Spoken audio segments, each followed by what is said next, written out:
What's up, guys? Welcome to my channel. A lot of times when you're in the gym, and I know you've probably seen this in your gym. If you haven't, maybe your gym doesn't have platforms or deadlifting platforms in it or whatever. But have you ever seen someone slam a deadlift down? I got a deadlift bar in front of me. I don't know if you can see it probably with the way this is aimed, but I'll show you. You'll see a guy deadlift. He'll set up for his deadlift like this, right? Gets down, gets his grip, boom, and then he just drops the bar like this. I didn't even drop it all the way. And, they just drop it from the top like this, all right? Now, that's stupid. There's no need to drop a bar like that when you're deadlifting from the locked out position. If you're coming up, you finish the lift and you come down, you might let it go just a few inches off the ground and it hits, you know what I'm saying? Like you'll be like this. Like when I deadlift, I might do this. And then I usually set it all the way down. I set it down. But you'll see guys bring it all the way up and just drop the bar from the waist down. It goes, it crashes the floor, makes a big fucking bang in the gym. Now, why do people do that? I'm not saying it's wrong to do it, but it's hard on the bar and the equipment for one thing. If you don't have a padded floor or you don't have some mats on the floor and you're just doing that on concrete, these are bumper plates I got, which means it's a metal plate covered in rubber. That's what these are, bumper plates. Bumper plates, even if you drop them on concrete, are going to tear up. It's going to tear the hell out of your bumper plates. You want to have mats down like I got here, 2-inch thick mats, rubber mats. Even with rubber mats and you're dropping bumper plates on rubber, that's pretty safe. You're pretty good there. It can be hard on your bars though, the constant banging like that on a bar, especially if you got a lot of weight on the bar. But the more important thing is here I want to point out is when you're deadlifting, you got the eccentric, which is this, okay? If you're just going to drop that bar, you're missing out on a huge part of the lift. And a huge part of the lift is when I deadlift like this, I bring the bar down slow and I'll set it down like that. By bringing it down slow and controlled, you're getting a lot of workout with your muscles. I mean, you're really doing more.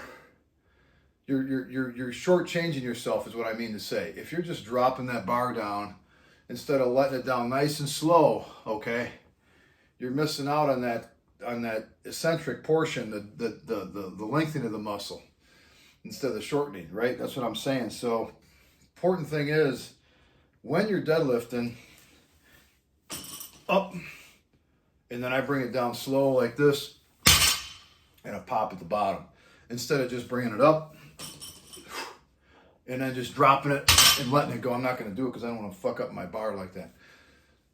I'm just saying you'll see a lot of guys deadlifting and they're just making a big, they'll bring it up and they'll just let it go right there and just walk away from it. They're missing out. They're missing out on a big part of the lift, and that's slowly controlling the weight and lowering it down, okay? Even in powerlifting meets. In a powerlifting meet, you have to set the bar down. You cannot drop the bar. You cannot, in the powerlifting meet, bring a bar up, okay? You finish the lift, and you just drop it like that and walk away. That's a no lift. That's a DQ lift right there. You're disqualified lift. You're not disqualified, but the lift is. Even if you're in a powerlifting meet and you set that bar and you let it go even a couple inches off the ground and drop it, that's a no lift in any federation. They will not allow that. You have to control it on the way up, and when you bring it down, you set the bar down. It's going to make a little bang. I'm not going to, you got 800 pounds on a bar or whatever it is. It's going to make a thud when it hits the ground. I'm not saying it's got to be set down like, you're setting down a glass, okay? I'm not saying that, but it's got to be reasonable, all right? When you're training, you should train just like you compete.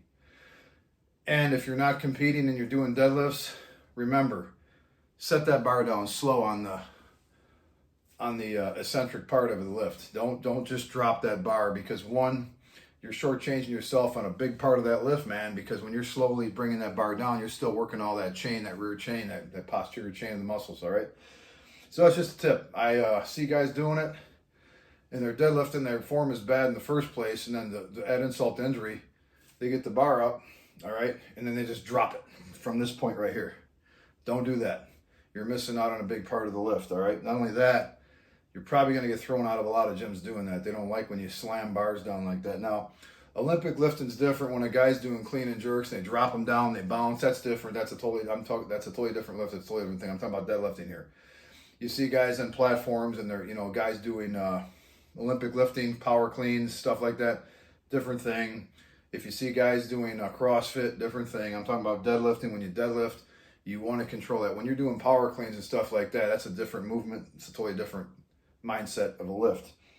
Anyway, thought I'd throw that at you. It's a little tip. Don't shortchange yourself on bringing that bar down nice and slow, all right? All right, guys, any questions or comments, leave them below.